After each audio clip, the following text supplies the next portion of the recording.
Good morning, I'm Jonathan Izett. I'm from the Delft University of Technology in the Netherlands. This is my poster where we looked at the fog occurrence at Schiphol Airport.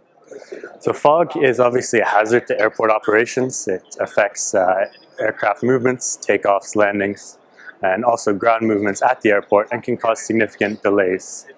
So efforts in the past have been made to try and mitigate fog at airports through very expensive and also dangerous measures, including putting lines of fire next to the runway to dissipate the fog.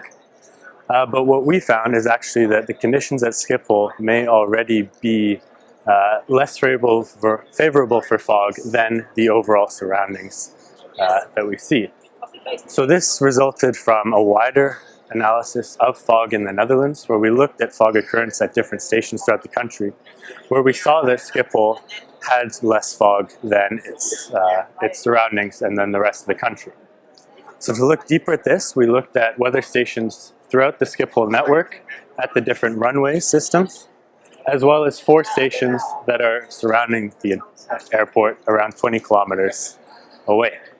And again, what we notice is that fog occurrence, so the fogginess observed, is significantly lower, particularly at the weather stations located right next to the terminal buildings, whereas stations further away have more than twice as much fog.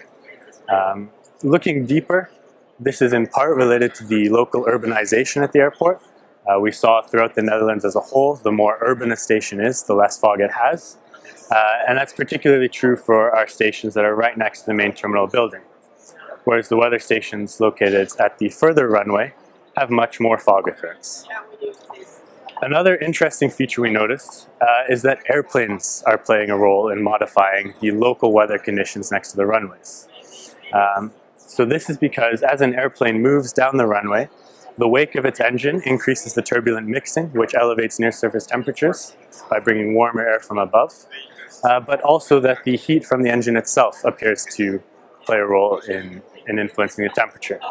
So here's an example of a jumbo jet 747 taking off, and we see that temperature at 10 centimeters spikes by 3 to 4 degrees, and that spike lasts for a couple hours. We also notice that with multiple takeoffs that the cooling at the runway is delayed. So comparing 2 runways here, runway 18C and 18R, where 18R was the active runway at the time, we have much stronger near-surface cooling than we see at 18R until the last flight, and then the cooling also occurs. So this delay in cooling can also lead perhaps to a delay in fog. Work is still being done to try and understand this in greater detail. Right now we've only looked at 1 year of data, but it is very interesting, and it'd be very interesting to know if we also see this at other airports around the world.